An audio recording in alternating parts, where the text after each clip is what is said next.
Hi friends. So all of you wish you A happy republic day. ఈరోజు మనం flag hosting, ఆ ఫ్లాగ్కి సంబంధించిన కొన్ని వొకాబులరీ చూద్దాం. సో కొన్ని విషయాలు తెలుసుకుందాం. మన జాతీయ జెండా, నేషనల్ ఫ్లాగ్, దీన్ని మూవన్నెల జెండా అంటారు. In English it is called try colour flag. So ఇంగ్లీష్లో దీన్ని ట్రై కలర్ ఫ్లాగ్ అంటారు. సో ఈ ఫ్లాగ్ ఎప్పుడు కూడా హారిజాంటల్గానే ఎగరేయాలి మనం. సో హారిజాంటల్గానే ఉంటుంది. అట్లాగే ఈ ట్రై కలర్ ఫ్లాగ్, వీటినే ఇక్కడ ఉన్నటువంటి 3 కలర్స్ని కూడా 3 బ్యాండ్స్ అని పిలుస్తారు. సో 3 బ్యాండ్స్ అంటారు. ఇందులో 3 కలర్స్ ఉంటాయి. So top band, middle band, lower band అనేటువంటి పేరుతో పిలుస్తారు. టాప్ బ్యాండ్ సాఫ్రాన్ కలర్లో ఉంటుంది, మిడిల్ బ్యాండ్ వైట్ కలర్లో ఉంటుంది, అట్లాగే లోయర్ బ్యాండ్ గ్రీన్ కలర్లో ఉంటుంది.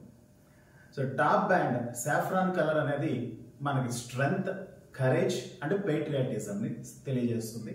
అట్లాగే మిడిల్ బ్యాండ్ వైట్ అనేది peace and growth, peace and ట్రూత్ని తెలియజేస్తుంది. అట్లాగే లోయర్ బ్యాండ్లో ఉన్నటువంటి గ్రీన్ కలర్ గ్రోత్ అండ్ ప్రాస్పరిటీని తెలియజేస్తుంది. అట్లాగే మిడిల్లో ఉన్నటువంటి వీల్, దీన్ని అశోక చక్ర అంటారు. ఇది నావీ బ్లూ కలర్లో ఉంటుంది. దీంట్లో 24 స్పోక్స్ ఉంటాయి. సో 24 అవర్స్ అలర్ట్గా ఉండాలనే ఉద్దేశంతో దీంట్లో 24 స్పోక్స్ ఉన్నాయి. సో దీన్నే వీల్ ఆఫ్ లా లేదా వీల్ ఆఫ్ ధర్మ అని కూడా పిలుస్తుంటారు. ఇది మన ట్రై కలర్ ఫ్లాగ్ గురించి. అట్లాగే ఫ్లాగ్ని ఎగరేయడాన్ని ఫ్లాగ్ హోస్టింగ్ అని పిలుస్తారు. ఓకే ఫ్రెండ్స్, నా వీడియో నచ్చినట్లయితే లైక్ చేయండి, షేర్ చేయండి, సబ్స్క్రైబ్ చేయండి. Bye friends, have a nice time.